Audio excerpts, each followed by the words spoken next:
చూడాలమ్మా. ఓకేనా? నెక్స్ట్ ఇక్కడ కూడా చూడండి, ఎసెన్షియల్ కామోడిటీస్ అని ఉంది. కామోడిటీస్ అంటే ఏంటమ్మా? వస్తువులు. అంటే ఎకనామిక్స్ లో ఉంటుంది తప్పనిసరి వస్తువులు. ఇక్కడ ఎసెన్షియల్ కమోడిటీస్ వస్తువులు కదా, చాలా మంది అనుకుంటారు కామోడిటీస్ కదా, ప్లూరల్ ఫామ్ పెట్టాలి కదా అనుకుంటారు. కానీ మనం అక్కడ ఎసెన్షియల్ కమోడిటీస్ చూడకూడదు. ది కాస్ట్ ఆఫ్ అన్నాడు అంటే కరెక్ట్ ప్రాపర్ సబ్జెక్ట్ మనం ఎతకాలి. దాని ఒక కాస్ట్ కోసం చెప్తున్నాడు. కాబట్టి మనం సింగులర్ వర్బ్ ని హ్యాస్ పెట్టాలి, హ్యావ్ పెట్టకూడదు.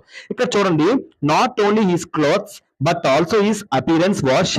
ఇక్కడ అనుకోవచ్చు క్లాత్స్ ఉంది, అపియరెన్స్ ఉంది, సో మనం ప్లూరల్ ఫామ్ పెట్టొచ్చు అనుకోవచ్చు.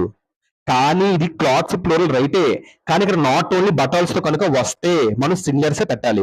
సో పక్కన ఎప్పుడు కూడా నౌన్సే రావాలి కంపల్సరీ. నాట్ ఓన్లీ పక్కన బటాల్స్ పక్కన ఎప్పుడు కూడా నౌనే రావాలి. సో అలా అనమాట. సో క్లియర్ మా? సో అందుకే సింగులర్ వర్బ్ వాస్ పెట్టాలి, వర్బ్ పెట్టకూడదు.